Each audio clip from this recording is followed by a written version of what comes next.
Matmat! Matmat! Huwag niyong ililibing si Matmat! Anong ginagawa mo dito?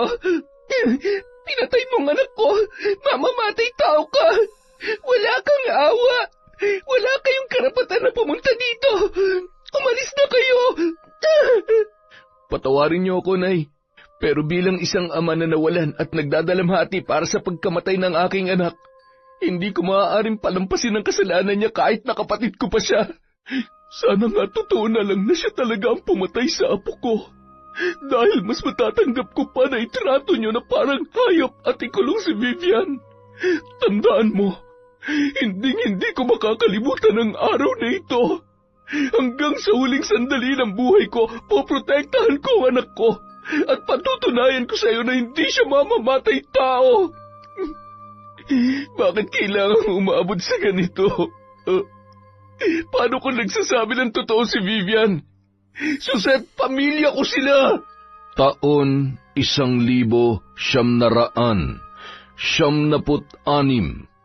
Iloilo. Bandang 3:00 ng hapon, habang inaasikaso ni Ariel ang mga gamit sa panghuhuli ng isda, ay masaya namang nagmamasid ang nag-iisa nilang anak ni Suzette na si Matmat. Tatay, magpapalaot ka na po. Pwede po ba akong sumama? Anak, hindi pwede. Alam mo naman, bigla-bigla na lang umuulan at medyo maalon ngayon, no? Delikado. Pero tatay, magaling na po kaya akong lumangoy. Di ba po tinuruan niyo na ako tapos... Matmat, anak, kinukulit mo na naman ang tatay mo. Dito ka na lang at hindi naman ako mapapakali kung sasama ka sa kanya. Tsaka tingnan mo ang langit, oh. Medyo makulimlim na. Siguradong uulan ng malakas mamaya. Sige po, nanay. Basta sa susunod po kapag maganda ang panahon, gusto ko pong sumama kay tatay. Sige anak, pangako yan. Sa ngayon, dito ka na lang muna maglaro sa bahay, ha? Opo, tatay. Mag-iingat po kayo. Sana po marami kayong mahuling isda para po marami tayong ulam mamaya. Salamat, anak.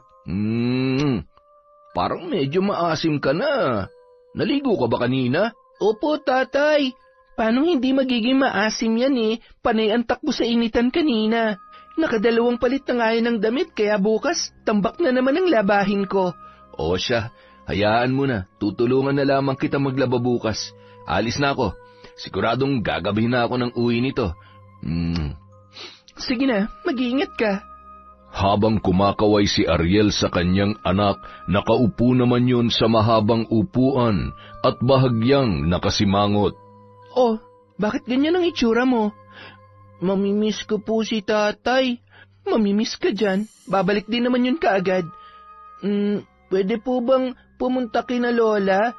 Mabuti pa matulog ka muna. Paggising mo, nandito ng tatay Ariel mo. Sinabi ko naman sa'yo na ayoko nagpupunta ka doon nang hindi mo ako kasama. O kaya ang tatay mo. Baka mamaya kung ano pa makita mo ron at matutunan mo.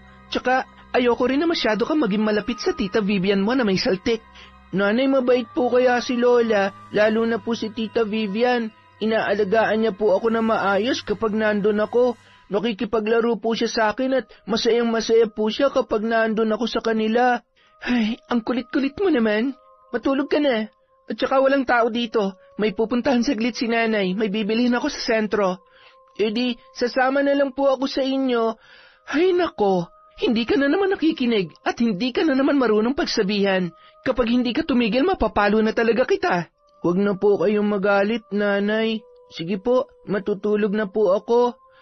Ay, sorry kung napagtaasan ka ng boses ni nanay. Alam mo namang ayaw ko nang makulit at matigas ang ulo. Hindi ba? Sige na, matulog ka na. Habang nakahiga si Matmat, nagmamadali namang nagpalit ng damit si Suzette at nag-ayos ng kanyang sarili. Paulit-ulit pang tiningnan ang kanyang muka at damit sa harap ng salamin.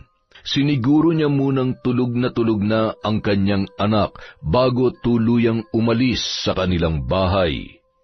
Nang marinig ni Matmat ang pagsara ng kanilang pinto, dahan-dahan niyang iminulat ang kanyang mga mata. nakaalis na si nanay. Mamaya pa naman yun uuwi. Pupunta muna ako kay Lola. Maglalaro kami ni Tita Vivian. O baka nagluto ng merienda yun si Lola. Nakayapak na dumaan sa maliit na awang ng kanilang kusina si Matmat. Yari sa kawayan at anahaw ang buong kabahayan. Mababakas sa itsura nito ang simpleng pamumuhay na meron ang mag-anak.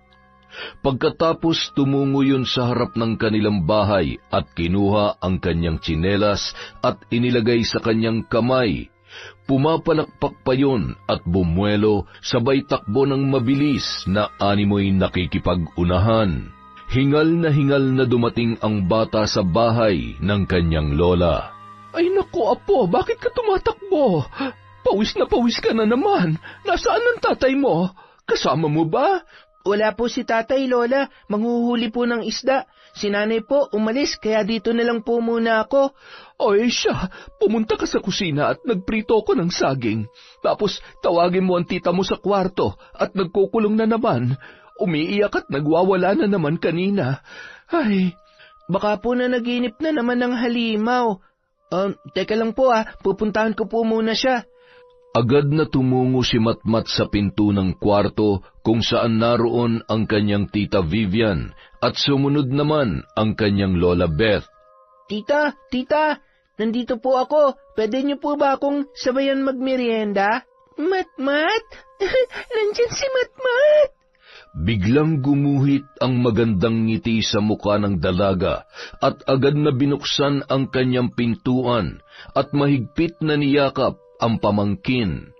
Agad naman niyaya yon ni Matmat sa kusina at sabay silang kumain ng merienda habang masayang nagtatawanan. Tita, pwede niyo po ba akong samahan maglaro? Masaya namang tumango si Vivian at nagmamadaling inubos ang pritong saging na natitira sa pinggan. Masaya naman si Lola Beth na pinagmamasdan ang kanyang dalagang anak at apo nung mga oras na yon. Maya-maya, lumabas na ang magtiya at naglakad-lakad sa harapan ng bahay. Huwag kayo masyadong lalayo, ha? Baka umulan. Takot ang tita mo sa kulog at kidlat. Opo, Lola. Tita Vivian, tayo na po. Punta po tayo dun sa may ilog. Maganda po dun. May bahay-bahayan po ron. Tara! Agad na tumakbo si Matmat at natataranta naman na sumunod si Vivian. Matmat, huwag mo akong iwan. May halimaw. Matmat, tigil. Matmat! Hahabulin pa sana niya ang kanyang pamangkin nang bigla namang kumulog at sinabayan pa yon ng sunod-sunod na pagkidlat. Huwag! Tulungan niyo ako! Umiiyak habang nagtatago sa isang malaking puno at tinatakpan ang kanyang muka gamit ang laylayan ng kanyang damit. Ilang minuto pa, tuluyan nang bumagsak ang malakas na ulan, kasabay ng panginginig sa takot ng dalaga. Nang tumila ang ulan ay unti-unti naman yung kumalma at nagpalinga-linga na tila ba may kung anong hinahanap. Napatigil siya nang may marinig na boses na tila ba nagtatalo nung mga oras na yun.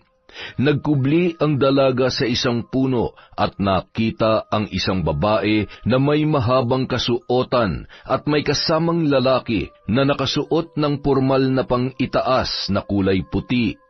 Nakita niya na kapwa umiiyak ang mga yon, ngunit hindi naging malinaw ang buong pag-uusap dahil sa muling pagbuhos ng malakas na ulan. Puno ng pagtataka ang muka ng dalaga nang makita ang pagyayakapan at mapupusok na mga halik na pinagsaluhan ng babae at lalaking kanyang nakita. Bakas sa muka ang pagkabahala at magkasamang patakbong umalis ang dalawa. Malandi! Susumbong ko! Malandi! Bastos sila! Tasan si Matmat? Nasaan na siya? Hindi siya pwedeng pumunta sa ilog. May mga halimaw doon. Sasaktan nila si Matmat. Kahit nanginginig sa lamig, patakbo niyang tinungo ang ilog na noon ay malakas ang pagragasa ng tubig. Napalingon siya sa lumang kubo at nakaramdam ng takot nang maalala ang masalimuot na pinagdaanan sa lugar na yun. 1 dekada na ang nakalipas nang pagsamantalahan siya ng isang grupo ng kalalakihan. Dahil sa pananakot ng mga yon na siya ay papatayin at ang kanyang ina, ay lalo lamang lumala ang kanyang kalagayan at sakit sa kaisipan. Matmat, nasan ka na? Uwi na tayo. May halimaw dito, Matmat. Huwag ka na magtago. Matmat, labas ka na dyan. Lalamig na ako. Uwi na tayo, Matmat. Gagalit na si nanay. Matmat! Tumungo yun malapit sa may kubo at nakita niya ang isang tsinelas na natitiyak niya na kay Matmat. Nanginginig ang kamay na pinulot niya yon at hinawakan ang kulay pulang likido sa may haligi at upuan. Dugo? Bakit may dugo? Matmat! Hindi! Tulong! Matmat! Mula sa malayo, dala ang isang malaking payong. Napatakbo si Lola Beth nang marinig ang pagpupumalahaw ni Vivian. Vivian, anak? Ano nangyari? Bakit may dugo ang mga kamay mo? Nasaan si Matmat? Nasaan ang pamangkin mo? Ano ba nangyari? Sinaktan mo ba siya? Hindi ko sinaktan si Matmat. Hindi! Patuloy sa pagwawala at tumatanggi ang dalaga. Nanginginig at paulit-ulit lamang na umiiling hanggang sa tumakbo na yon papauwi. Diyos ko, nasaan ang apo ko? Ano na nangyari sa kanya? Bandang 5:00 ng hapon, basang-basa na rin ang damit ni Lola Beth na noon ay napapaluhang umupo sa kanilang balkonahe. Ilang sandali lamang ay dumating si Suzette na noon ay basang-basa na rin ang damit. Nay, nakita niyo ba si Matmat? Pumunta ba siya dito? Suzette, nawawala si Matmat. Kanina magkasama sila ni Vivian na umalis tapos... Ano? Bakit mo hinayaang sumama ang anak ko sa baliw na yon? Ano ginawa niya kay Matmat? Saan niya dinala ang anak ko? Huminahon ka. Hindi naman natin alam kung ano nangyari. Mas makabubuti kung humingi tayo ng tulong para mahanap agad yung bata. Baka naligaw lang siya sa gubat o naglaro siya sa may ilog at... Huwag naman sana. Kapag may nangyari masama sa anak ko, hindi ko kayo mapapatawad, lalong-lalo na ang anak mong baliw. Nasaan siya? Nasaan si Vivian? Agad yung pumasok sa loob ng kabahayan at sinugod ang wala sa tamang kaisipan na si Vivian. Nasaan ang anak ko, baliw? Anong ginawa mo sa kanya, ha? Malindi! Alis! Ikaw ang masama! Ikaw! Halimaw! Anong pinagsasasabi mo? Siraulo ka talaga. Itong tatandaan mo, hindi kita mapapatawad kapag may nangyari masama sa anak ko. Mapapatay kita! Tama na. Hindi ako makakapayag na may manakit pa sa anak ko. Hindi ka pwedeng basta na lamang mambintang. Pamilya tayo at sa pagkakataong ito, kailangan na nating kumilos para makita ang apo ko. Siguruhin niyo lang na makikita at ligtas ang anak ko. Dahil patawarin ako ng Diyos. Pagbabayarin ko ang Vivian na yan, isinusumpa ko sa iyo. Binangga pa ni Suzette ang kanyang biyanan na noon ay muntik ng matumba. Napabuntong hininga at lumapit ang matanda sa noon ay nakasiksik sa gilid na anak. Hinila niya ang lumang tuwalya at marahang pinunasan ang basa na buhok noon.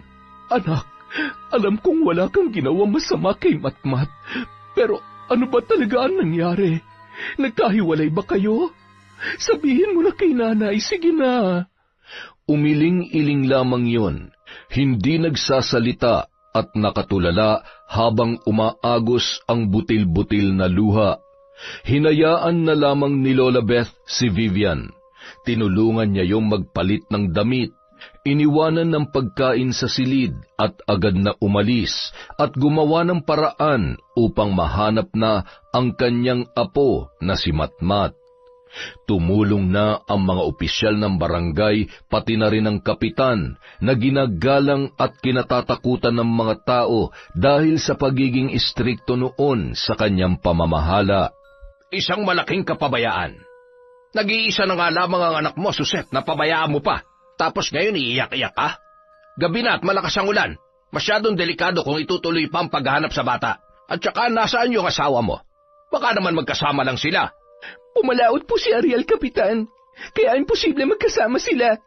Tulog siya nung iniwanan ko sa bahay para bumili sa sentro. Pagdating ko, wala na siya. Si Vivian ang kasama niya at may kutob ako na may alam siya kung nasaan o ano man ang nangyari sa anak ko. Nagmamakaawa ako. Tulungan niyo ako mahanap ang anak ko. Mahal na mahal ni Vivian ang pamangkin niya. Kaya kahit anong mangyari, hindi niya magagawang ipahamak si Matmat. Talaga ba, Nay? Paano ka nakakasiguro? Alam mo naman ang kondisyon ng anak mo. Huwag mo na siyang pagtakpan sa kasalanan niya. Kahit sabihin niyo yan kay Ariel, hindi siya maniniwala. Habang naninikluhod si Suzette, ay dumating naman si Ariel, na noon ay gulat na gulat kung bakit maraming tao sa kanilang bahay. Ano pong nangyayari, Suzette? Mahal, si Matmat. Nawawala ang anak natin. Ano? Paano nawawala? Nang malaman ni Ariel ang nangyari, hindi na siya nagsayang pa ng oras para puntahan ang ilog at halughugin ang gubat. Napakalakas ng ulan noong mga oras na yon, gayon din ang kulog at kidlat, ngunit hindi yun iniinda ng mag-asawa. Gayon pa man, bigo pa rin silang mahanap ang bata. Matmat! Anak! Nasaan ka? Magkayakap at paunti-unti nang nawawalan ng pag-asa ang mag-asawa hanggang sa magpasya na lamang sila na umuwi sa kanilang bahay. Kinaumagahan, maagang tinungo ni Ariel ang bahay ng kanyang ina upang kausapin ang kanyang nakababatang kapatid, ngunit hindi siya pinagbuksan noon ng pintuan. Anak, maniwala ka. Nakikita ko sa mga mata niya ang pag-aalala at takot para kay Matmat. Isa pa, alam mo na mahal niya yung bata. Anak kong ituring ni Vivian si Matmat, kaya imposible. Nay, naguguluhan na ako. Anak kong pinag-uusapan dito. Hanggang ngayon wala pa rin siya. Habang pumapatak ang oras, lumalaki ang posibilidad na may nangyari masama sa kanya, Nay. Kapag nag-imbestiga ang mga kapulisan, lalabas din ang katotohanan. At kung sakali man, patawarin ako ng Diyos, pero kailangan managot ni Vivian. Sige, mas mabuti pa magpaimbestiga ka nang lumabas ang katotohanan. Ngunit hindi ko hayaan na may manakit sa kapatid mo at mapahamak siya dahil sa isang maling akusasyon at walang sapat na batayan. Ilalaban ko sa paraan na alam ko ang kaligtasan ng kapatid mo. Bagay na hindi ko nagawa ng panahon na pinagsamantalahan siya ng mga demonyong hindi man lamang nakilala at napagbayad sa ginawa nila. Umalis ka na at alamin mo ng mas malinaw pa sa tubig ang katotohanan. Nagpatuloy ang paghahanap sa bata sa tulong ng mga nagmamalasakit na kabarangay at mga opisyal. Makalipas ang 2 linggo, may natagpo ang bangkay ng bata na hindi makilala. Dahil naagnas na ang laman at katawan noon, natagpuan niyong naipit sa batuhang bahagi ng ilog. Hindi na bago ang ganoong pangyayari, lalo na't maraming nabibiktima ang ilog sa tuwing rumaragasa ang ulan. Ngunit nanindigan si Suzette sa paniniwalang may kinalaman si Vivian sa pagkamatay ng kanyang anak. Nung araw ding yun, agad na inilibing ang bangkay. Marami ang nakidalamhati sa mag-asawa. Habang tinatabunan ang kabaong ng bata, ay siya naman pagdating ni na Vivian at Lola Beth. Matmat! Huwag niyo inilibing si Matmat! Anong ginagawa mo dito? Pinatay mo ang anak ko. Mamamatay tao ka. Wala kang awa. Wala kayong karapatan na pumunta dito. Umalis na kayo. Nay, sige na ho. Umalis na lang po kayo ni Vivian. Ilang ulit ko bang sasabihin sa'yo? Hindi ang kapatid mo ang pumatay kay Matmat. Kapag hindi kayo umalis, isasama ko si Vivian sa hukay ng anak ko nang maalala niya kung paano niya pinatay ang inosenteng bata. Wala nang nagawa pa ang mag-ina na noon ay hindi mapigilan ang pagluha. Matmat! Nanay, hindi iiwan si Matmat! Halika na, anak. Huwag ka mag-alala. Babalik na lang tayo dito, ha? Para makapagpaalam tayo sa kanya. Tumahan ka na. Samantala, Matmat, anak ko. Mahal na mahal ka ni nanay. Mahal na mahal kita, Matmat. Kayo lahat na nandito, huwag niyong hayaang malapitan ng sino man sa mga anak niyo ng mamamatay na babae na yon. Huwag niyong hayaan na danasin niyo ang sakit na nararamdaman ko. Ang sakit na mawala ng anak. nang sumunod na araw, suot ang kulay itim na bestida, kinuha ni Suseth ang isang malaking payong at naglakad papunta sa pinaglibingan ng kanyang anak. Malayo pa ay nabitawan niya ang kanyang payong nang makita ang isang babae na hinuhukay ang bangkay ni Matmat. Agad siyang tumakbo at sinugod yon. Demonyo ka talaga! Hindi mo ba talaga tatantanan ang anak ko? Patahimikin mo na siya at ikaw pagbabayaran mo to. Gagawin ko lahat para managot ka sa lahat ng kasamaang ginawa mo. Hindi totoo yan! Hindi totoo! Hindi totoo! Hindi mo maamin sa sarili mo na mamamatay tao ka, na pinatay mo ang anak ko. Pwes paulit-ulit ko yung ipapaalala sa'yo. Nagtatakbo papalayo si Vivian at nang makarating siya sa kanilang bahay ay agad yung nagtungo sa kanyang silid at humagulhol. Diyos ko, ano nangyari sa'yo, anak? Saan ka ba nagpunta? Bakit ang dami mong putik at basang-basa ka? Hindi ko pinatay si Matmat. Hindi po, nanay. Shh! Alam ko, anak. Mas makabubuti kung dito ka na lamang muna sa bahay. Mainit ka sa mata ng mga taga rito hanggat hindi natin natutukoy kung sino ang totoong pumatay sa pamangkin mo. Hindi ka ligtas. Ikaw ang sisisihin nila dahil sa Suseth na yon. Pilit kong inuunawa na nasaktan siya sa pagkawala ng kanyang anak. Ngunit hindi ko maintindihan kung bakit ipinagpipilitan niyang pinatay mo si Matmat. Hindi man lamang ba sumagi sa isip niya na posibleng nalunod yung bata? Hindi nalunod si Matmat. May dugo sa upuan na hawakan ko, Nay. Hindi nalunod si Matmat. Sugat siya. Hindi ko siya pinatay, Nanay. Hindi. Sa kabilang banda, nanginginig ang kamay sa lamig at galit habang hawak ang tasa na may lamang mainit na tubig na iniabot ni Ariel sa kanyang asawa. Mahal, ako nang humihingi ng tawad sa nagawa ng kapatid ko sa anak natin. Naiintindihan ko kung ano man ang magiging desisyon mo. Kung gusto mong panagutin si Vivian sa ginawa niya kay Matmat, gusto kong malaman mo na ramdam ko kung gaano kasakit. Mahal na mahal kong anak natin. Nagsisisi ako na hindi ko siya isinama nung araw na yun. Sana buhay pa siya. Sana kasama pa rin natin siya ngayon.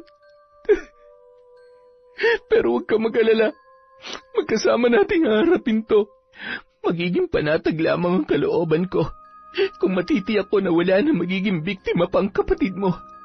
Kung wala nang magulang na magdadalamhati sa pagkamatay ng kanilang anak. Naiintindihan kita, mahal. Kung yan ang gusto mo at ikapapanatag ng loob mo, susuportahan kita basta ipangako mo lang sa akin na lalaban ka. Malalampasan natin to. Kailangan mong kumain at matulog. Nawalan ako ng anak. Hindi ko nakakayanin na mawalan pa ng asawa.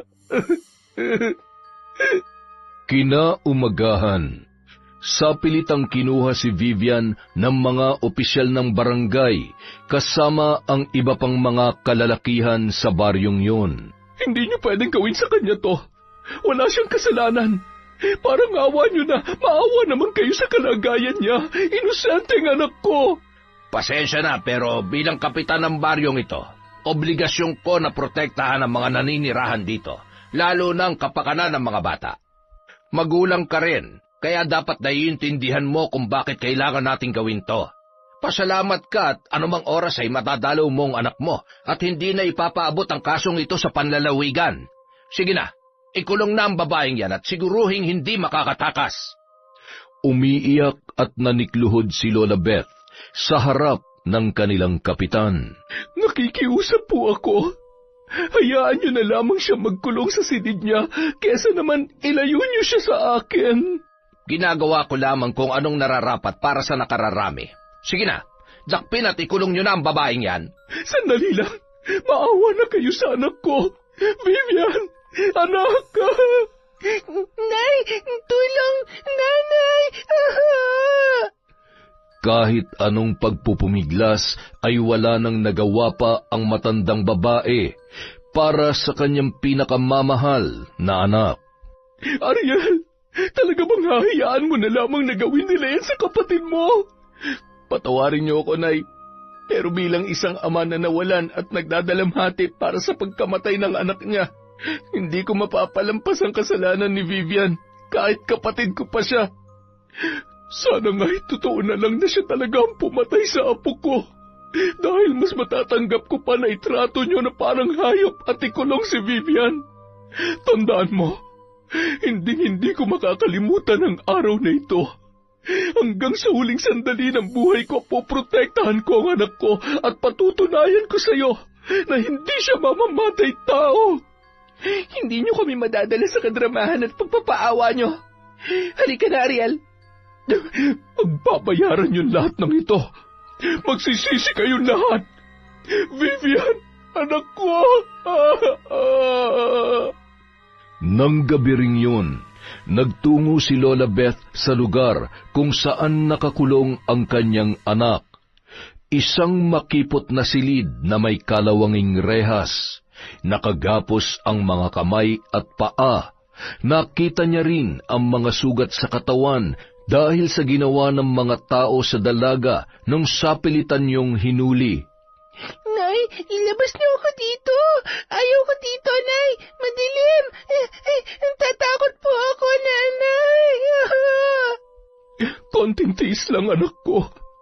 Gagawa ng paraan si Nanay. Gagawin kong lahat para makalabas ka rito at lilinisin ko ang pangalan mo. Hindi ako titigil hanggat hindi natin napagbabayad ang totoong salarin sa lahat ng ito. Pinapangako ko yan, anak. Umusog ka dito kay Nanay. Kailangan mong kumain at magpalakas. Tatagan mo ang loob mo, ha? Mahal na mahal ka ni Nanay, anak ko. Matapos pakainin yon, pinahiran niya ng basang tela ang muka ni Vivian na noon ay maraming galos at patuloy pa rin ang pagpatak ng butil-butil na luha. Mababakas ang takot na nararamdaman ng dalaga noong mga oras na yun. Parang dinudurog naman ang puso ni Lola Beth habang paulit-ulit na tinatawag ni Vivian ang kanyang pangalan, habang inihahakbang papalayo ang kanyang mga paa. Isa sa mga tanod ang nakasaksi sa pangyayaring yun na labis namang ikinaantig ng kanyang puso. Kailangan kong gawin kung anong nararapat. Kawawa naman si Vivian. Hindi siya dapat maparusahan sa kasalanan na hindi naman siya may gawa. Makalipas ang mahigit 1 oras na paglalakbay, narating ni Lola Beth ang kanyang bahay. Nagbabadya na naman ang malakas na pag-ulan at sunod-sunod ang pagguhit ng kidlat sa kalangitan, sabay ng tuluyang pagkagat ng dilim sa kapaligiran. Kasabay ng pagbuhos ng ulan ay ang sumpa ng sakit na nararapat sa mga taong nagpahirap sa aking anak. Ipaparanas ko sa inyo ang puot at sakit na nararamdaman ko ngayon. Mga wala kayong puso. Agad siyang pumasok at tumungo sa isang silid kung saan naroon ang kanyang mga gamit sa pambabarang. Matagal na siyang may alam sa paggamit ng itim na kapangyarihan, kaalaman na minana niya pa sa kanyang ina. Muli niyang sinubukang gamitin yon para ipaghiganti ang kanyang asawa sa lalaking nakaaway noon, dahilan din upang maaga siyang nabiyuda at pinalaki na mag-isa ang kanyang mga anak na sina Ariel at Vivian. Sa kabila ng kanyang kaalaman ay wala siyang nagawa upang protektahan si Vivian nang halayin niyo ng isang grupo na hanggang sa kasalukuyan ay hindi pa rin natutukoy kung sino. Agad na kinuha ni Lola Beth ang isang kaban na naglalaman ng mga gamit sa pambabarang.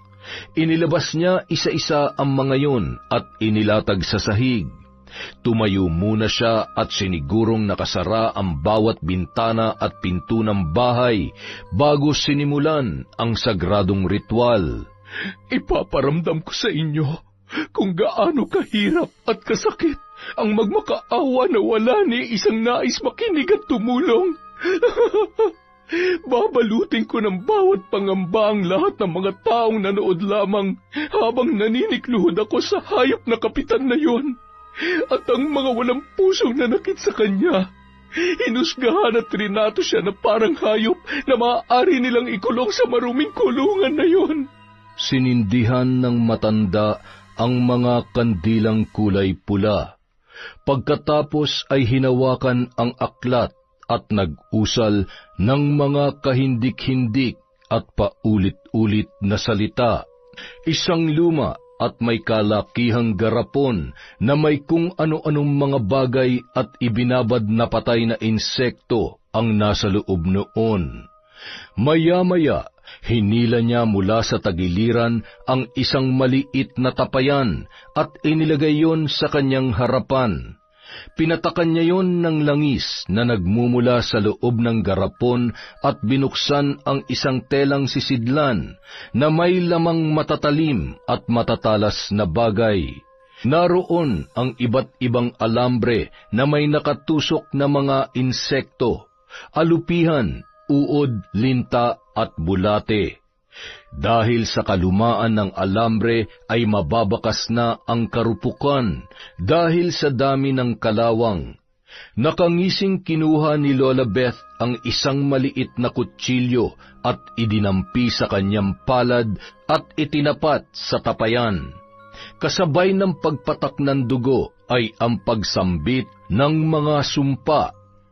Sa aking taglay na kapangyarihan, at ang nakalalasong dugo na magdudulot ng sakit sa sino mang makakagat ng mga insekto na lulusob sa inyong mga tahanan. Aking mga alagad, parusahan ang dapat parusahan hanggang sa sila ay magmakaawa at lumuha ng dugo. Mabagabag nawa ang kanilang mahimbing na pagkakatulog at bigyan ng walang katapusang pangamba para sa kani-kanilang mga buhay.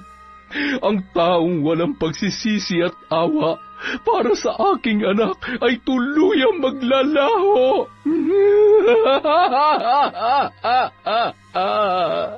Matapos bitawan ang mga katagang yun, nagsigalawan ang iba't ibang buhay sa loob ng tapayan, gumapang palabas at hinayaang dumapo sa iba't ibang parte ng kanyang katawan. Hiram niyo sa akin ang inyong buhay, at ang kapalit niyan ay tulungan akong maghasik ng kadiliman sa baryong ito, hanggat hindi nagkakaroon ng kalayaan si Vivian at hindi lumalabas ang taong may kinalaman sa pagpatay sa aking apo. Babalutin ng sumpa at pasakit ang baryong ito hanggat hindi nangyayari ang aking ninanais. Aking mga alagad, humayo kayo't pakinggan ang bawat bulong sa hangin at lupa. Huwag kayong babalik nang hindi na isa sa katuparan ang anumang ipag-uutos ko. Samantala, pagsapit ng 12:00 ng gabi, mahimbing nang natutulog ang mga mag-anak sa mga kabahayan. Naglipa na ang iba't ibang insekto na animoy may sariling isip at alam ang kani-kanilang pupuntahan. Ang katahimikan ng gabi ay napalitan ng sigawan at pagkabahala dahil sa pagsugod ng mga insekto na hindi nila malaman kung saan nagmumula. Aray! Bakit ang daming insekto rito? Patayin mo nga mga yan, Ariel! Aray! Napakarami nga ng mga yan. Diyos ko, ngayon lang ako nakakita ng ganito karaming insekto. Aray! Lahat ng tao ay nagsilabasan sa kani-kanilang mga bahay. Nagkakagulo at pare-pareho ang mga tanong. Mabuti na lamang na wala na ang mga yon na parang bula. Marami ang nakagat at nag-iiyakan dahil sa iniindang kirot at hapdi. Lumabas ang mag-asawa sa bahay. Kapwa namamaga ang kanilang muka, nguso at mata. Gayon din ang ilang pangsangkot sa sapilitang pagkakakulong ni Vivian. Ngunit ng mga oras na yun, nanlilisik ang mga mata sa galit na ikinuyom ni Suzette ang kanyang kamao. Hindi ba kayo nagtataka? Ngayon lang nangyari to at 2 tao lang ang maaaring gumawa nito. Si Vivian o di kaya matandang yon. Malamang gusto nilang gumanti sa atin. Alam naman natin na may alam sa pambabarang ang mag-inang yon. Sobrang perwisyo na ang mga yan. Huwag tayong magpadalos-dalos. Huwag kayong mag-alala. Bukas na bukas din kakausapin ko sila at aalamin ko kung may kinalaman sila sa nangyayari. Sisiguruhin ko na hindi na mauulit pa to. Sinasabi mo lang yan dahil nanay at kapatid mo ang punot dulo ng mga ito. Tingnan mo nga nangyari sa atin. Paano kung may mas malala pa silang gawin sa atin? Kailangan na nilang lisanin ang lugar na ito o di kaya sunugin na lamang sila ng buhay. Masyado na bang kayo marahas kung mag-isip? Mga tao sila at may buhay din. Pare-pareho tayong may karapatang mabuhay dito sa mundo. Pag-isipan niyo ang bawat salitang inyong binibitiwan, ang inyong mga ginagawa. Bago kayo magturo ng kung sino, siguruhin ninyo na malilinis kayo, aba, at walang bahid ng pagkakasala dahil sa inyo rin babalik ang lahat ng ginagawa ninyo. Napatigil ang lahat sa sinabi ng isang matandang albularyo. Nag-abot na lamang yon ng panlunas sa mga taong nakagat. Marami ang napaisip nung mga sandaling yon. Napansin din kasi nila na ang kinagat ng mga insekto ay ang mga taong nakikisawsaw sa problema ng mag-asawa at mga nakisali sa pagdakip kay Vivian. Butit nakinig ka sa akin. Hayaan mo sila dyan. Wala naman tayo mapapala kung makikisali tayo sa gulo nila. Tsaka, duda talaga ako sa nangyayari, ha? Ayaw ko lang magsalita at mahirap na. Kilala ko yan si Suzette mula pa noon. Kaya posibleng gumagawa lang din siya ng gimmick para hindi siya masisi sa pagkamatay ng anak niya. Ay, matulog na nga tayo, darling. Ituloy na natin yung ginagawa natin kanina. Kinaumagahan, kalat pa rin sa buong baryo ang mga pangyayari. Agad namang pumunta si Ariel sa bahay ng kanyang ina, ngunit saradong-sarado yon, kaya inakala niya na wala doon ang matanda. Sunod niyang pinuntahan si Vivian sa kulungan. Nadatnan niya yon na natutulog. Nung mga oras na yon, nakaramdam siya ng awa, ngunit nang maalala niya ang kanyang anak, ay napapailing na lamang siya. Dahan-dahang minulat ni Vivian ang kanyang mga mata at gumuhit ang ngiti nang makita ang kanyang nakatatandang kapatid. Kuya, ano nangyari sa mukha mo? Ang pangit mo na, kuya. Ay, pwede ba sagutin mo na lang ang itatanong ko sa iyo, Vivian? Nahihirapan at naguguluhan na ako sa mga nangyayari. Huwag kang magalit sa akin, kuya. Tulungan mo ako. Ayaw ko dito. Gusto ko nang umuwi. Nakita ko siya. May kasama siyang lalaki sa gubat. Tapos... Hindi ko alam na pupunta ka rin pala dito. Ano na naman bang sinasabi ng baliw na yan? Wala tayong mapapala kahit ilang beses pa natin siyang kausapin dahil malamang wala siya sa katinoan at lalong hindi siya amin sa mga kasalanan niya. Kulot! Pangit! Malandi siya, kuya! Malandi! Sinungaling ka! Sinungaling! Kuya, gusto ko na kasama si nanay. Sinasaktan nila ako dito. Tulungan mo ako, kuya. Uwi na ako. Vivian, makakaalis ka lang dito kung sasabihin mo sa akin ang totoo. Yung kagabi, yung mga insekto na sumugod sa mga kabahayan, may kinalaman ka ba doon? Umiling lamang ang dalaga at nagpatuloy sa pagpupumalahaw. Umalis na tayo dito. Nagsasayang lang tayo ng oras. Ipagpasa Diyos na lang natin ang lahat. Pasasaan ba't sa kanila lang din babalik lahat ng ginagawa nilang kasamaan? Habang naglalakad sina Ariel at Suzette pauwi sa kanilang bahay, hinawakan ni Ariel ang kamay ng kanyang asawa. Ayos ka lang ba? Pinuntahan mo ba talaga si Vivian o may iba ka panlakad? Oo, prayer meeting. Alam mo naman, yun lang ang nagpapagaan ng kalooban ko. Sobrang bigat at sakit ng pagkawala ni Matmat. Malaking bagay ang pagdarasal para kahit paano gumaan ang pakiramdam ko. Ay, huwag ka na mag-alala. Malalampasan din natin ang lahat ng to. Gawin mong lahat na makakatulong sa'yo kaysa magmukmok ka lang dun sa bahay. Habang naglalakad ang mag-asawa, bigla silang napatigil nang marinig ang mga hiyaw mula sa kabahayan na animoy may iniindang sakit. Kasabay nun ay napahawak rin sila sa kanilang tiyan. Ang sakit! Sobrang sakit din ng tiyan ko. Ang nanay mo, sigurado, hindi niya tayo titigilan. Wala si nanay sa bahay. Sigurado nagtatago siya ngayon kung sakaling nagsasagawa nga siya ng ritual para pahirapan ng ilang tao sa baryong ito. Nakarating sa pastor ang mga nangyari, kaya naman sa tulong ng kanyang mga tauhan, ipinatawag niya ang lahat upang magsagawa ng isang ritual at hikayatin ang mga kabarangay na mag-alay ng dasal laban sa mga kababalaghan na nangyayari. Agad namang pumunta ang mga tao sa paniniwalang mapapagaling sila sa pamamagitan ng panalangin at haplos ng kanilang tinitingalang pastor. Hipuin nawa ng kagalingan ng lahat ng naparito at nananampalataya sa Diyos. Ipagkaloob ang kagalingan at maibsan ang sakit na inyong nararamdaman. Naniniwala ba kayo na kayo ay gagaling? Na ako'y sugo ng Diyos na magliligtas sa inyo at papawi sa sakit na dulot ng kadiliman? Opo, mahal naming pastor. Paulit-ulit na winiwika at isinisigaw ng mga tao ang mga katagang yun. Samantala, mula sa di kalayuan ay nakatanaw si Lola Beth habang nakatalukbong ng itim na tela. Mga taong nuknukan ng uto-uto para sambahin ang isang nagbabalat kayong demonyo. Nakikita ko sa kanyang mga kilos at galaw ng kanyang mga mata ang pagpapanggap. Ang tibok ng kanyang puso, nalulunod sa kasinungalingan.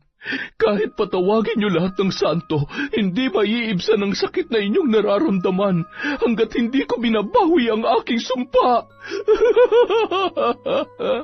Tumingala ang matanda sa kalangitan, kasabay ng pagbulong sa hangin. Biglang dumilim ang buong paligid at gumuhit ang kidlat na sinasabayan pa ng kahindik-hindik na kulog na yumayanig sa kalupaan. Tumama ang kidlat malapit sa lugar kung saan nag-iipon-ipon ang mga tao. Nagtakbuhan ang mga yon na animoy hinahabol ng isang malaking kapahamakan at kamatayan. Sige, magsitakbuhan kayo. Nakakatuwang pagmasdan ang inyong mga laman ay nanginginig sa takot. Mga mahihinang nilalang. Samantala, sa gitna ng kaguluhan ay bigla na lamang nawala sa paningin ni Ariel ang kanyang asawa na si Suzette. Kailangan ko ng kumilos. Kailangan na mabura mag-inang yon sa buhay natin. Suzette, kalayaan natin na nakasalalay dito. Kung pareho silang may alam sa paggamit ng itim na mahika, kaya nilang manipulahin ang sitwasyon. Ayaw kong makulong at walang pwede makaalam sa ugnayan natin dalawa. Isa pa, papatayin ako ni tatay. Anong gusto mong gawin ko? Patayin ko sila? Hindi ko kayang gawin yon.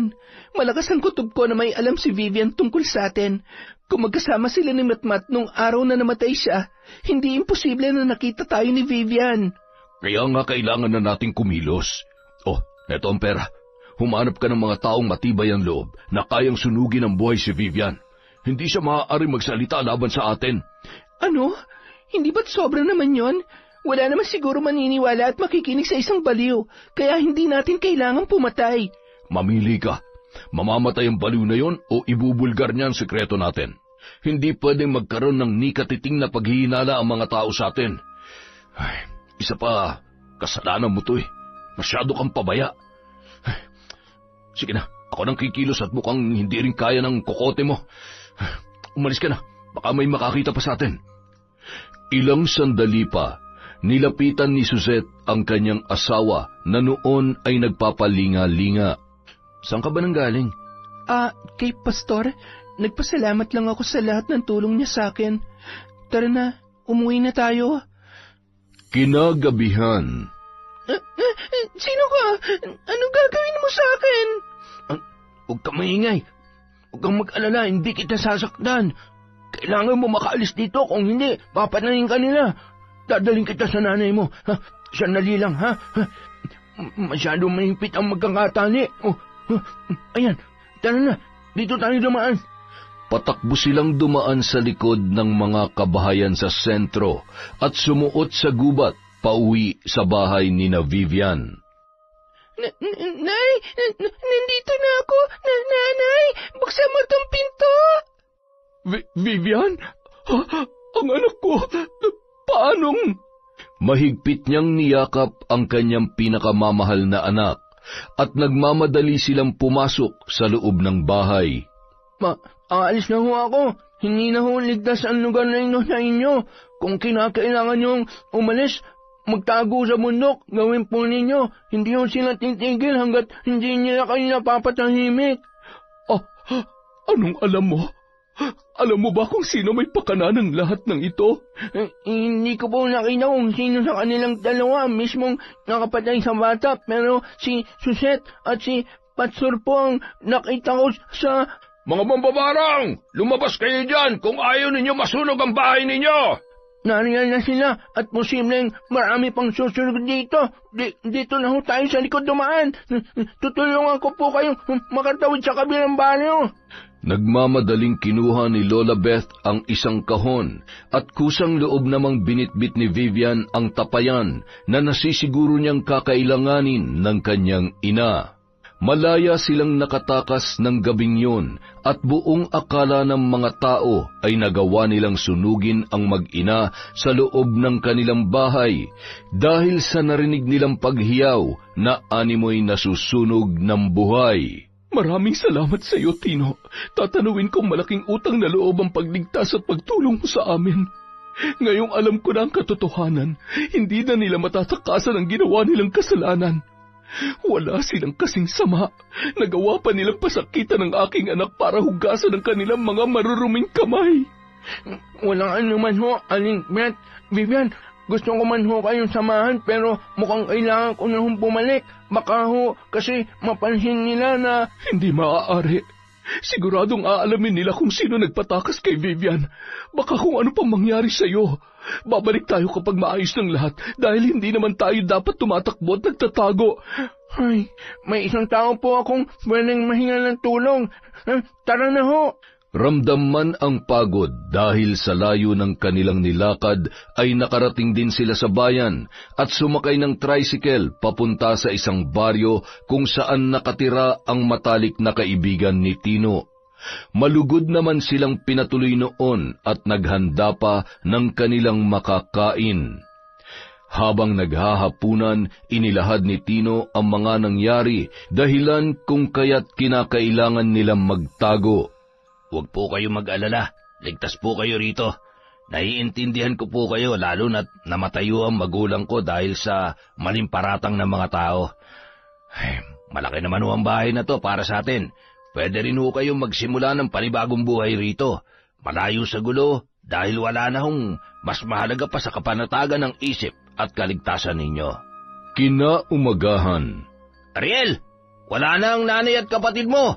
Natupok na ng apong buong kabahayan. May isang grupo na sumugod sa kanila kagabi at sinunog yung bahay ninyo. Napahagulhol na lamang si Ariel. Wala siyang magawa noong mga oras na yun. Wala kang kasalanan, pero hindi natin masisisi ang mga tao. Tingnan mo nga ito nangyayari sa atin. Ang paghasik nila ng sakit para sa mga tao dito sa baryo ang posibleng dahilan kung bakit sila binalikan. Sinunog at pinatay. Bakit kailangan umabot sa ganito? Paano kung nagsasabi ng totoo si Vivian? Suset, pamilya ko sila. Ariel, wag mong kalimutan kung anong nawala sa atin dahil sa Vivian na yon. Walang dahilan para makonsensya ka dahil... Aray, ang sakit ng ulo ko at ng mga mata ko. Ariel, tulungan mo ako. Sa kabilang banda, siguradong sa mga sandaling ito, nararamdaman niya na ang kaparusahan na nararapat sa kanya. Tutubuan na rin siya ng konsensya upang isiwalat ang katotohanan. pakiramdam ni Suzette ay matatanggal ang kanyang mga mata at may kung anong nakatusok sa mga yon na maliliit ngunit matalas na bagay. Lalo lamang nabahala ang babae nang tumambad sa kanyang harapan ang anak na si Matmat na naliligo sa sariling dugo. Nanay! Nanay! Matmat, anak ko!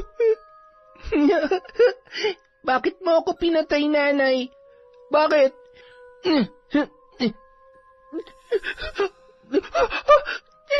Hindi totoo yan, Matmat! Anak! Mahal, ano nangyayari sa'yo? Suset, kumalma ka! Hindi ko na kaya.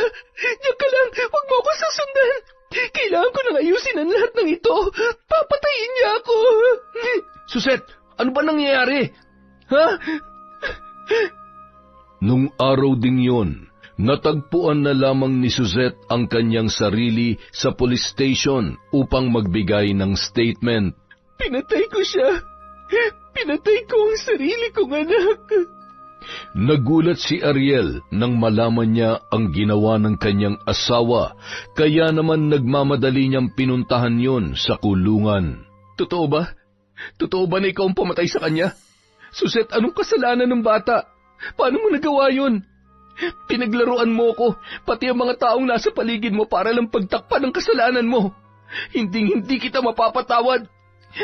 Umalis ka na. Iwanan mo na ako. Napasuntok na lamang sa rehas na bakal si Ariel ng mga oras na yon bago tuluyang umalis. Alam ko na kapag nalaman mong lahat-lahat, hindi mo ako mapapatawad. Makalipas ang ilang oras, dumating naman ang pastor upang kausapin si Suzette. Ano ka ba naman? Bakit ka sumuko sa mga pulis? Umayos ka ha? Wag na wag mo akong idadamay kung hindi malilintikan ka sa akin. Total inako mo na rin naman. Panindigan mo na lang yan. Talaga bang sa kabila ng lahat wala ka pa rin ibang iniisip kundi ang sarili mo? Hindi ka man lang ba talaga nakukonsensya? Masyado mo lang pinapalala ang sitwasyon. Tapos na to eh.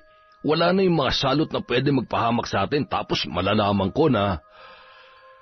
Ay, napakahina talaga ng kokote mo kahit kailan. Oo na, kaya nga naging sunod-sunuran ako sa iyo, hindi ba? Pero anong mararamdaman mo kapag nalaman mo na ikaw ang pumatay sa sarili mong anak? Ha? Ano? Teka nga muna. Ano bang ibig mong sabihin? Ikaw ang ama ni Matmat. Nalaman ng tatay mo ang tungkol sa atin noon, kaya kinailangan kong lumayo. Sabi niya hindi ako nararapat sa iyo, kaya labag man sa kalooban ko, tinanggap ko si Ariel sa buhay ko. Kahit alam ko na nagdadalang tao na ako noon at ikaw ang totoong mahal ko. O bakit ngayon mo lang sinabi sa akin to? Nangyari na mga nangyari. Isa pa, tama lang yun dahil sa mga panahong yun, natitiyak kong hindi pa ako handa. Isa pa, masaya na ako sa pagiging pastor at wala akong planong... Wala ka man lang ni katiting na pagsisisi. Anong klaseng tao ka, ha? Anong klase kang tao? Sana sinabi ko na lang sa kanila na hindi ako, kundi ikaw. Huwag mong sasagarin ang pasensya ko. Itikom mo yung bibig mo at huwag na huwag kang gagawa ng kahit anong makakasira sa reputasyon ko. Naintindihan mo? At saka, baka nakakalimutan mo kung gaano ko kamahal ng mga tao. Kaya kahit anong sabihin mo, walang makikinig at maniniwala sa isang hampas lupang katulad mo. Wala ka namang kwenta eh. Maliban sa napapakinabangan ko yung katawan mo, sino ka ba? Ha? Wala na. Tingnan mo nga yung itsura mo. Nakakadiri ka. Malamang hindi lang yan ang abutin mo sa biyanan mo mambabarang. Hayop ka! Wala kang kasing sama! Nang gabi ring yun, matapos kumain ng hapunan, ay agad na sumama ang pakiramdam ni Suzette. Humiga siya sa loob ng selda na may sapin lamang na manipis na lumang karton. Hinawakan niya ang kanyang dibdib at pilit na nilulunok ang kanyang laway. Pakiramdam niya natutuyuan na siya ng lalamunan. Muling sumagi sa kanyang isip ang huling sandali ng kanyang anak. Buti naman at sinipot mo ako ngayon. Ilang araw na akong nananabik na makita at makasama ka, Suzette. Nanay, anong ginagawa niyo dito? Bakit kanya? Isusumbong ko kayo! Abat, lintik na bata to ah. Wag! Anong ginawa mo? Nanay...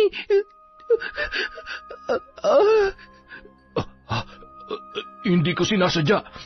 Anong gagawin natin? Hindi pwede may makakita at makaalam sa pangyayaring ito.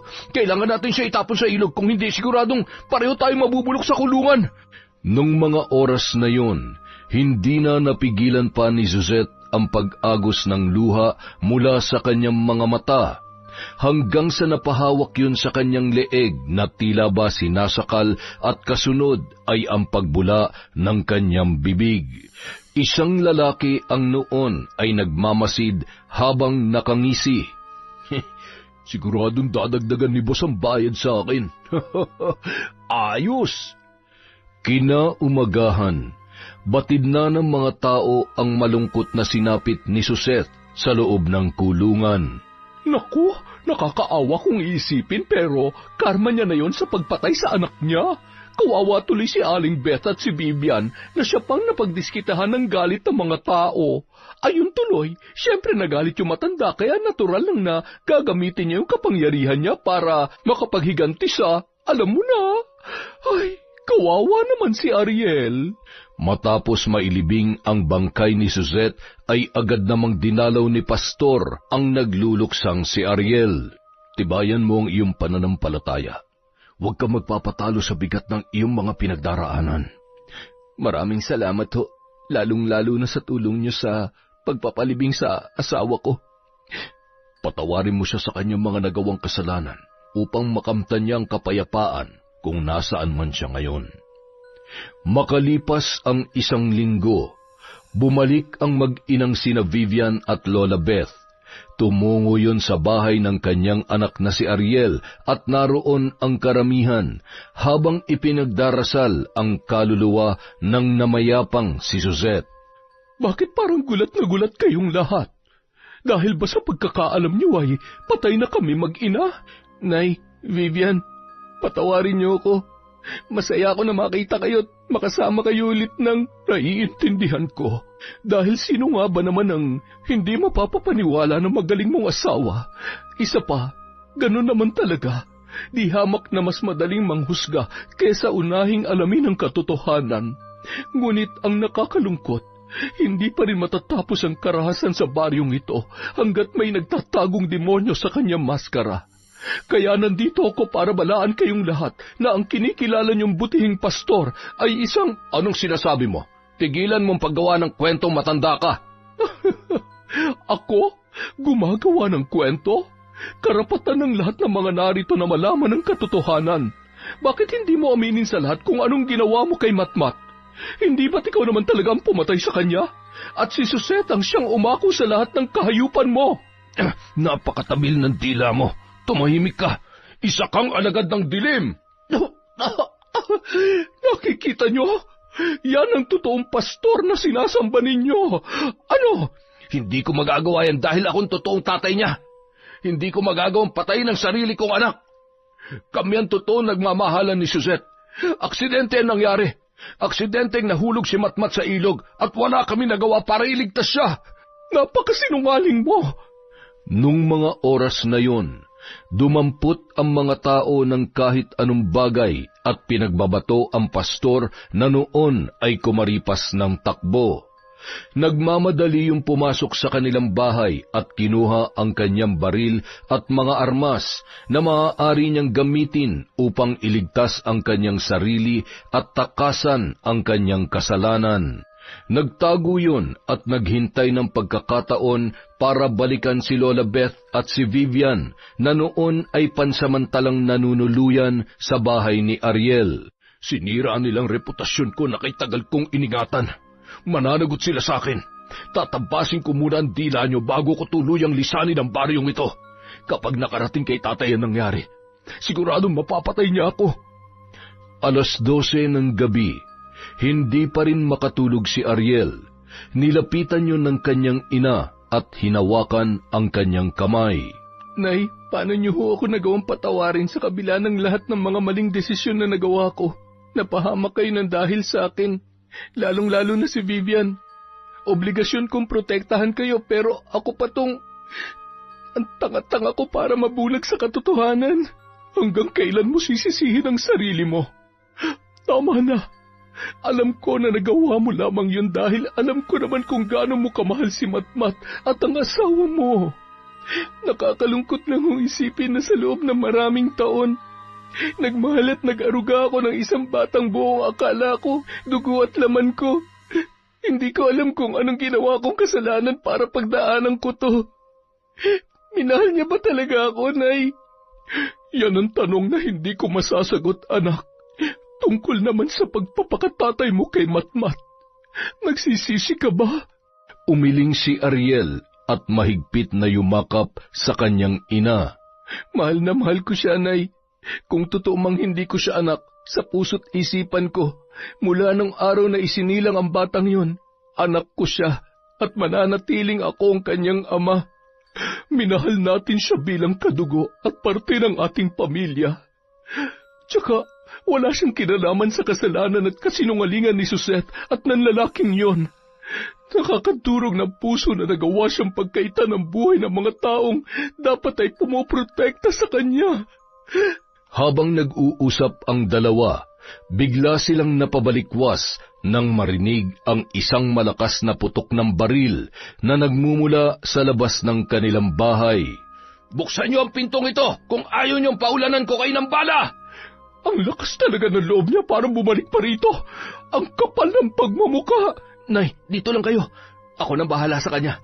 Hindi ako natatakot sa kanya. Hawak ang itak, binuksan ni Ariel ang pinto, habang si Lola Beth naman ay nakayapos sa kanyang anak na noon ay nasa isang silid. Isang malakas na putok, kasabay ng malakas na hiyaw ang kanilang narinig. Nanay, sino yun? Bakit may putok? Huwag ka maingay, huwag ka matakot. Nandito lang ako at hindi ka niya masasaktan. Akma pa lamang tatayo si Lola Beth nang tumambad sa kanilang harapan ang isang lalaki na noon ay humahalakhak. Masyado palang mahina si Ariel. Kaya pala hindi ako makalimutan ni Susette dahil wala naman palang kwenta yung anak mo, tanda. Hayop ka! Anong ginawa mo sa kanya? Sorry ho. Pasensya na talaga kung nakalabit ko. Nanggigil kasi ako eh. At ngayon, ito namang isang anak mong totodasing ko. Bitiwan mo siya! Huwag mo siyang sasaktan kung ayaw mong... Sa tingin mo natatakot ako sa'yo? Anong gagawin mo? Babarangin mo ako? Sige lang, para naman makaganti ka para kay Vivian. Amoy tao ka ngayon ah. Kung alam ko lang na magiging sagabal ka rin sa buhay ko, sana nung una pa lang tinuluyan na kita. Ikaw ang... Bitiwan mo ako! Aray! Agad na tinakbo ni Vivian ang isang tapayan at ibinagsak sa lupa. Nang mabasag, nagkalat ang alupihan, maliliit na ahas, linta at nagliparan din ang mga insekto papalapit sa noon ay namimilipit pa rin sa sakit na lalaki. Nawalan ng lakas at nabali ang daliri sa kamay at tumilapon ang hawak niyang baril. Ano mga yan? Huwag kayong lalapit sa akin! Masyado kang matapang, pero yan lang naman pala ang katatakutan mo. Nagkamali ka ng kinanti. Masyado na malaki ang kasalanan mo sa pamilya ko, kaya dapat sa'yo mamatay. Ilang sandali pa, pumasok si Ariel na duguan ang braso.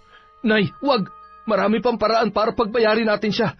Sige na, pigilan niyo mga insekto at... Nag-usal ng sagradong dasal ang matanda at sa isang iglap ay nawala na ang kanyang mga alagad. Ilang sandali pa, nagdatingan na ang mga tao. Isa sa mga naroon ay ang ama ng pastor na walang iba kundi ang kapitan ng baryong yun. Pumasok yun sa kabahayan na nanlilisik ang mga mata, sabay lumapit sa kanyang anak. Tay, tulungan niyo po ako. Papatayin nila ako. Ako makapapatay sa iyong hayop ka. Isa kang malaking kahiyan. Alam ko na ang totoo. Hindi dahil anak kita at minahal kita at iniingatan ko ang kapakanan mo. Hayaan kitang gumawa ng krimen sa baryong kinasasakupan ko. Ipapakulong kitang hayop ka. Huliin niyo yan. Hayaan niyo siya mabulok sa kulungan hanggang sa magtanda. Nakakahiya ka. Tay, huwag niyo naman gawin sa akin to, tay. Ano ba? Bitawan niyo ako. Ako na po ang siyang humihingi ng tawad sa inyo. Hayaan niyo akong bumawi at sapat na makulong ang anak ninyo. Gayunpaman, lahat ng mga nangyari ay magsilbisa ng aral sa iyo. Bilang kapitan ng baryong ito, makakaalis na kayo. Nang makaalis ang mga taong naroon, mahigpit na niyakap ni Lola Beth ang kanyang mga anak. Sa wakas, nagkaroon din ng hustisya ang pagkamatay ni Matmat. Gayon din ang pambababoy ng hayop na yon kay Vivian. Wala nang sino man ang makakapanakit sa inyo. Hindi na ako makakapayag pa. Mahal na mahal kayo ni nanay. Aray ko, nay. Ay, may sugat ka nga pala. Kailangan mo madala sa ospital at baka maubusan ka ng dugo. Wala ho to, nay. Daplis lang naman po to. Salamat po dahil tama na yan. Wala kang dapat ipagpasalamat dahil kahit sinong ina, gagawin ang ginawa ko. Sa wakas ay tunay na magkakaroon na ng kapayapaan ang baryong ito dahil wala na ang totoong salot. Natitiyak ko na maliban kay Vivian at Suzette, marami pa siya na biktima na walang kakayahang manindigan at magsalita. Samantala, hawak ng isang bata ang lapis at isang lumang kwaderno. Wala yung tigil sa pagguhit ng mga muka at isang ilog na may kubo. Nilapitan yon ng isang matanda at hinimas ang kanyang likod. Napakagaling mo palang gumuhit, iho. Teka, kilala mo ba yung mga ginuguhit mo? Lagi ko po silang nakikita sa panaginip ko pero hindi ko po matandaan kung sino sila, Lolo. Itong ilog at bahay, kasama rin ba to sa lugar na lagi mong napapanaginipan? Opo. Ay, sa palagay ko, isa sa mga araw na ito ay maaalala mo na rin ang kanilang mga pangalan. At kapag nangyari yon, pwede na tayong lumapit sa mga opisyal ng barangay at otoridad para sila ay mahanap. Ay, kawawa naman ang batang ito. Sana'y gumaling na siya. Siguradong hinahanap na rin siya ng kanyang mga magulang. Akmasa ng tatayo ang matandang lalaki nang biglang napahawak sa ulo ang bata. Ang sakit! Aray ko! Nung mga oras na yun, unti-unting nanumbalik ang lahat sa kanyang alaala. Ayoko! Sasaktan niya ako, Lolo! Kailangan ko si tatay! Dali niyo po ako kay tatay ko! Naalala mo na ang lahat? Diyos ko mahabagin! Huwag ka nang umiyak! Bukas na bukas din, luluwas tayo! Posibleng dahil sa malakas na ulan ay tinangay ka ng tubig papunta sa luklok na baryong ito. Magkikita na ulit kayo ng tatay mo. Hahanapin natin siya, ha? Mahigpit na yumakap ang bata habang humahagulhol. Ramdam ng matanda ang takot at pangungulila noon para sa kanyang totoong mga magulang. Kung ano man ang totoong nangyari sa kanyang nakaraan, sana'y maging maayos ang kahihinatnan sa oras na makabalik siya sa pamilya niya. Napakabata niya pa para sapitin ang ganitong uri ng sitwasyon. Isang araw. Tao po! Tao po! Dito po ba ang bahay ni Ariel? Oo. Dito nga. Ako ang nanay niya. May nakuha ho kasi kaming report mula sa Karatig Lalawigan. May isa ho kasing bata na natagpuan doon ilang buwan na nakalilipas. Ang kasong ito ay tugma sa kaso ng pagkamatay ng apo ninyo at malugod ho naming pinapaabot na posible ho nabuhay pa siya. Ano? Paanong? Ano hong nangyayari dito? Nay, bakit po may pulis? Huwag ka na maraming tanong. Kailangan nating umalis ngayon. Kailangan nating puntahan ang apo ko. Buhay si Matmat. Hindi siyang bangkay na inilibing niyo noon. Kasama ang kapulisan, tinungo nila ang nasabing lugar kung saan naroon ang bata. Masyadong malayo ang bahay na to sa sentro, pero buti na lang ho talaga may mabuting tao na kumupkup sa kanya. Mula sa kalayuan ay natanaw ng matandang lalaki ang mga taong paparating. Hindi niya maiwasang malungkot kapag naiisip niya na kailangan ng bumalik ng bata sa totoo niyang pamilya. Umiiyak po kayo? Bakit po kayo malungkot, Lolo? Ay, hindi ako malungkot. Masaya ako para sa iyo. Huwag mo akong kalilimutan, ha? Kapag may pagkakataon at kahit binata ka na, dadalawin mo ako rito. Mahal na mahal ko po kayo, Lolo. Hindi ko po kayo makakalimutan. Ay, halika na. Lumabas na tayo at nariyan na sila. Nariyan na ang totoo mong pamilya.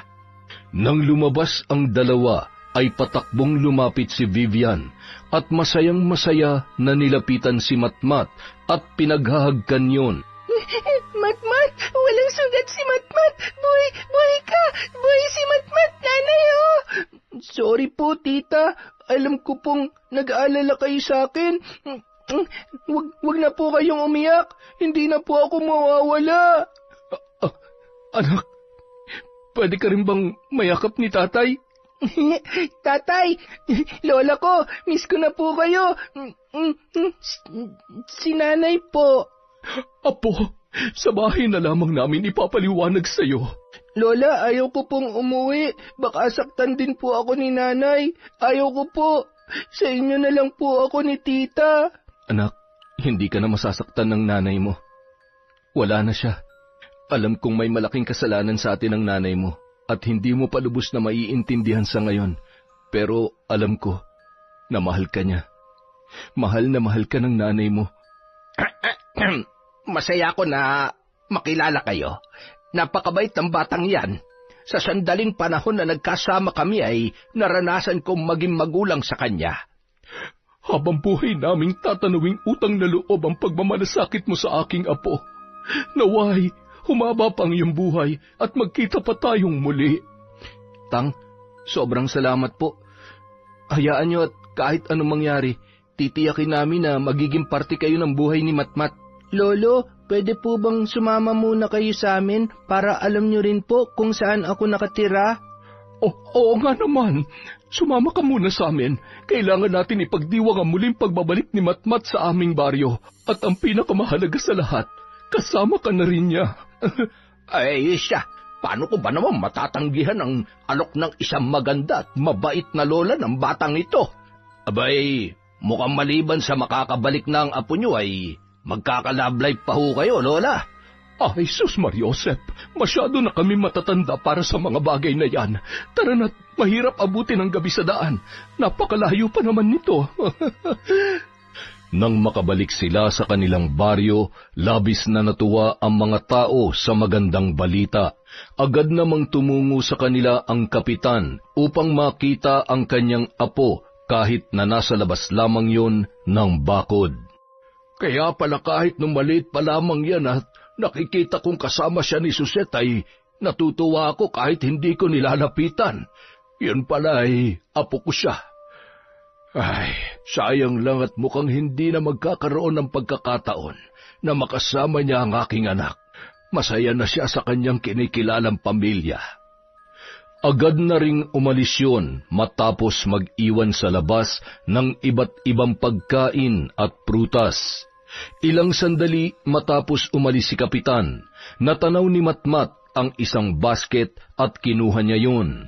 Wow, ang daming pagkain. San kaya galing to? Matmat, dito ka lang ha. At tita, tingnan niyo po. Pinagtulungan ng magtita na ipasok yun sa bahay. Bigla namang nagkatinginan ang mag-ina na sina Ariel at Lola Beth. Batid nila kung kanino nanggaling ang basket na puno ng pagkain. Maaaring nahihiya lamang siya dahil sa ginawa ng anak niya. Hayaan mo na. Baka sa ganyang paraan ay masaya na siya na nagagampanan ang pagiging lolo niya. Hindi naman natin ipagkakait yun sa kanya. May karapatan din siya sa bata. Kapag kaya na maunawaan ni Matmat, may karapatan din siyang malaman ng totoo at siya na magpapasya para sa kanyang sarili. Magmula nung araw na yun, naging masaya na at payapa ang kanilang buhay. Makalipas ang mga buwan, tumungo si Lola Beth sa kulungan. Oy, ikaw pala ang bisita ko. Ano nga ten, ha? Ano, hindi nyo pa rin ba iaatras ang kaso sa akin? Wala naman kayong mapapala eh. Isa pa kahit nandito ako, maayos pa rin ang buhay ko kesa sa inyo. Nuknukan ka talaga ng yabang. Akala mo ba makakalimutan ko lahat ng atraso mo sa amin? Pasalamat ka lamang at naging abala ko. Gawin mo kahit anong gusto mo, tanda. Hindi mo na ako matatakot. Ngayon pa ba? Siya nga pala. Balita ako, buhay pa pala yung anak ko ah. Lintik na yan. Bakit pa ako nakakulong dito? Nagtanong ka pa talaga? Baka nakakalimutan mo na patong-patong ang kaso mo. Hindi ka lang kriminal, rapist ka rin. Isa pa, hindi ba't umamin na yung lalaking binayaran mo para lasunin si Suzette? Ano ngayon? Dami mong satsat. Malis ka na. Siguruhin mo lang na hindi ako makakatakas dito. Dahil pag nangyari yon, yari kay sa akin. Iisa-isahin ko kayo at kukunin ko ang anak ko. Papatayin ko siya ulit, tanda. Dahil salot siya sa buhay ko. Siya ang punot dulo ng lahat ng ito. Baliw! Hindi mangyayari yan.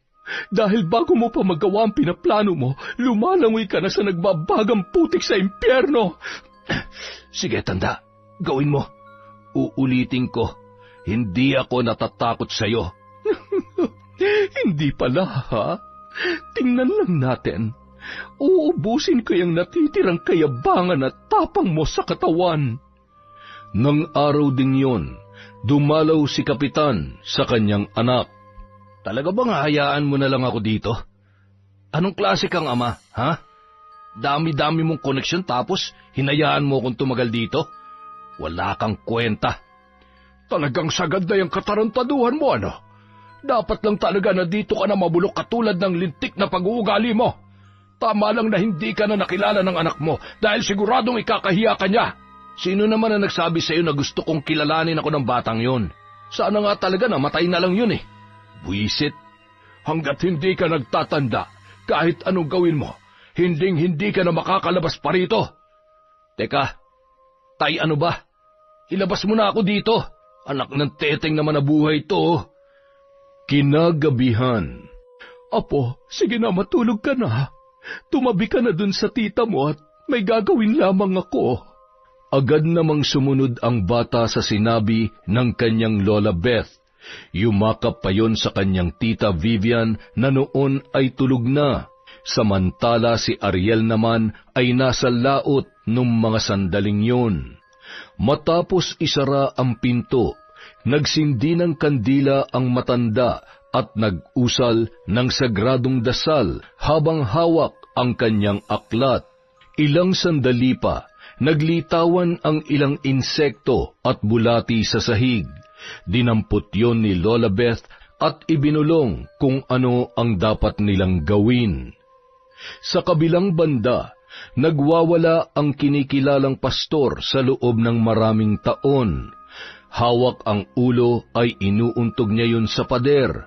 Napatigil yon nang may maramdamang matalas na mga paa ng insekto sa kanyang ilong at tainga.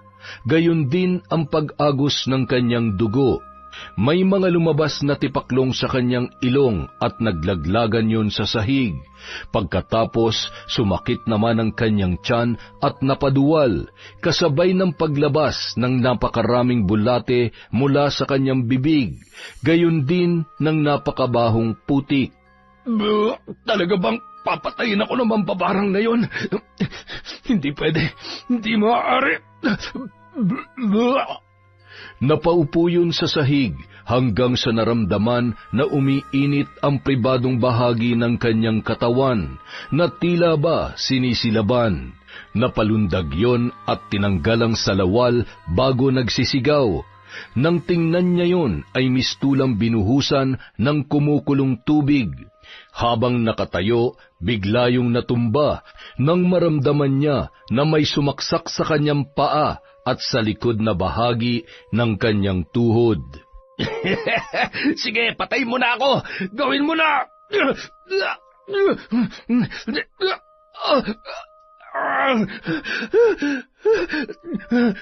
Tatlong gabi pa ang lumipas. Nagpaulit-ulit lang ang pangyayaring yon. Hanggang sa isang tanghali habang kumakain gamit ang tinidor, kinitil noon ang sarili niyang buhay. Natagpuan na lamang siya na may nakatarak na tinidor sa kanyang lalamunan at wala ng buhay. Makalipas ang ilang taon, tuluyan nang nakalimot ang mga tao sa masalimuot na pangyayari sa baryong yon. Natuwa naman sila dahil nagsimula ng manggamot si Lola Beth. Hindi niya na ginamit ang kanyang kaalaman sa pambabarang upang tuluyang makapagsimulang muli at mabigyan ng sapat na atensyon si Vivian at ang kanyang apo habang abala sa pagtatrabaho ang kanyang anak na si Ariel. Isang araw. Tatay, saan po tayo pupunta? Anak, di ba sabi mo, napatawad mo na si nanay? Opo. Sigurado matutuwa siya kapag sinabi mo mismo sa kanya na pinapatawad mo na siya.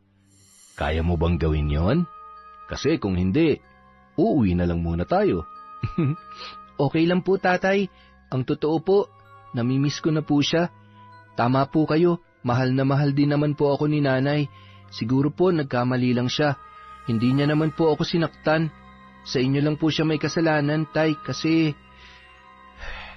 Oh, huwag mo nang isipin yun. Aaminin ko nagalit ako sa nanay mo pero matagal ko na siya napatawad. Basta ang mahalaga kay tatay ngayon, magkasama tayo. Mahal na mahal kita, anak, ha. O yan, dyan nakalibing ang nanay mo. Nanay, bati na po tayo. Hindi na po ako nagtatampo. Miss na po kita, Nay. Siya nga po pala, lagi na po akong sinasama ni tatay sa laot palagi. Magaling na po ako manghuli ng isda. Huwag po kayo malungkot, ha. Hindi po ako galit. Habang nakaupo ang mag-ama, biglang bumuhos ang malakas na ulan. Sabi ko na nga ba uulan eh. Tatay, naaalala niyo po ba dati, kapag umuulan, naghahabulan tayo sa labas ng bahay? Napangiti na lamang si Ariel habang nakatingin sa mata ng kanyang anak. Masaya siya na may magandang ala-ala pa rin na naiwan si Suzette sa kanyang pinakamamahal na anak na si Matmat. Yon! Pasensya na po kayo ngayon mga ka-Enteng, naglilipat lang po ng bahay si Enteng. Medyo magulo at maraming inaasikaso. Pero babawi po tayo sa mga susunod na videos natin. Love po kayo ni Enteng. Maraming salamat po ulit mula sa Kwentong Enteng.